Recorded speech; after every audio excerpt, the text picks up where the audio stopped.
Hi friends, welcome to Darshan வசூஸ் kitchen. இன்றைக்கி நம்ம கிச்சனில் ஸ்ட்ரீட் ஃபுட்டான காளான் எப்படி செய்கிறதுன்னு பார்க்கலாங்க. இதுக்கு நான் ஒரு கப் அளவுக்கு முட்டைக்கோஸ் பொடியாக நறுக்கி எடுத்துருக்கிறேன். அதே கப் அளவுக்கு மஷ்ரூமையும் பொடியாக நறுக்கி எடுத்துருக்கிறேன். ஒரு சின்ன கப்பில் மைதா சேர்த்துருக்கிறேன். அதை விட ஒரு சின்ன கப்பில் கொஞ்சம் கார்ன்ஃப்ளவர் மாவும் நான் சேர்த்துருக்கிறேன்.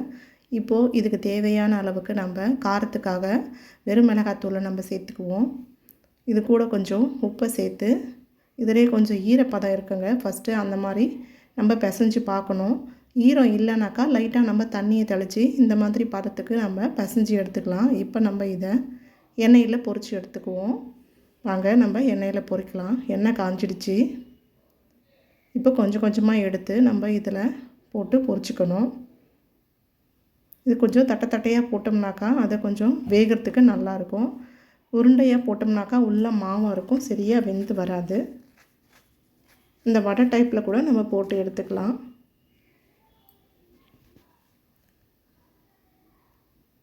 இந்த ஃபுட்டு குழந்தைங்கள்லாம் ரொம்ப விரும்பி சாப்பிடுவாங்க. ரொம்ப நல்லாவும் இருக்குங்க. வெளியில் வாங்கி சாப்பிட்றத விட நாமளே இந்த மாதிரி வீட்டில் செஞ்சு கொடுத்தா நல்லா ஹெல்தியானதாக இருக்கும். இப்போ இது 2 சைடும் போட்டு திருப்பி எடுத்தாச்சு.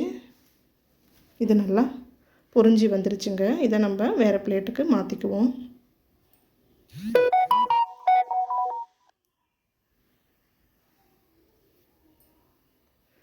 எல்லாத்தையும் பொரித்து எடுத்ததை இந்த மாதிரி சின்ன சின்ன துண்டுகளாக நம்ம எடுத்து வச்சுக்கணும். சின்ன சின்ன பீசஸாக போடும்போது அது கிரேவியோடு கலந்துருக்கும் போது நல்லாயிருக்கும். இப்போது ஒரு பாத்திரம் வச்சு எண்ணெய் ஊற்றிருக்கிறேன். பொடியாக நறுக்கின 2 வெங்காயம் சேர்த்துருக்கிறேன். 2 பச்சை மிளகாவும் சேர்த்துருக்கிறேன். கொஞ்சம் கருவேப்பிலை. இதை நம்ம வதக்கி கொடுத்துக்கணும்.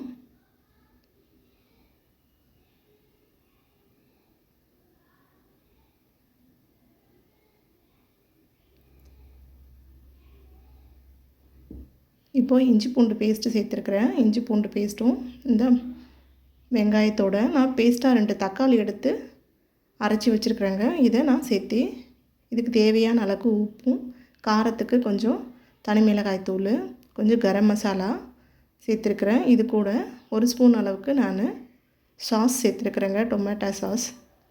1 ஸ்பூன் அளவுக்கு சோயா சாஸும் சேர்த்துக்கிறேன். இது வேணுன்றவங்க சேர்த்துக்கலாம், வேணான்றவங்க ஸ்கிப் பண்ணிக்கலாம். 2 ஸ்பூன் அளவுக்கு காளானை நல்லா நீர்க்க தண்ணி விட்டு கரைச்சி ஊற்றி எடுத்து இந்த மாதிரி நம்ம கலந்தோம்னாக்கா இந்த காளானுக்கான கிரேவி ரெடி. இந்த காளான் லைட்டாக இந்த கொதித்து வரணும். இந்த கிரேவி கொதிச்சதுக்கப்புறமா இந்த காளானை நம்ம பொடி பொடியாக புட்டு வச்சுருந்த காளானை இதில் சேர்த்து விட்டோம்னாக்கா இந்த ஸ்ட்ரீட் ஃபுட் காளான் ரெடி.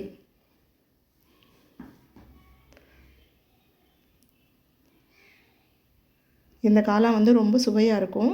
இப்போ இதுக்கு மேலே பொடியாக நறுக்கி வச்சுருக்கிற வெங்காயமும் கொத்தமல்லியும் தூவிக்குவோம். இந்த சமையல் உங்களுக்கு பிடிச்சிருந்ததுனாக்கா மறக்காமல் என்னோடய சேனலுக்கு சப்ஸ்கிரைப் பண்ணிக்கோங்க. லைக் பண்ணுங்கள், கமெண்ட் பண்ணுங்கள், ஷேர் பண்ணுங்கள். இப்போ கடைசியாக இதில்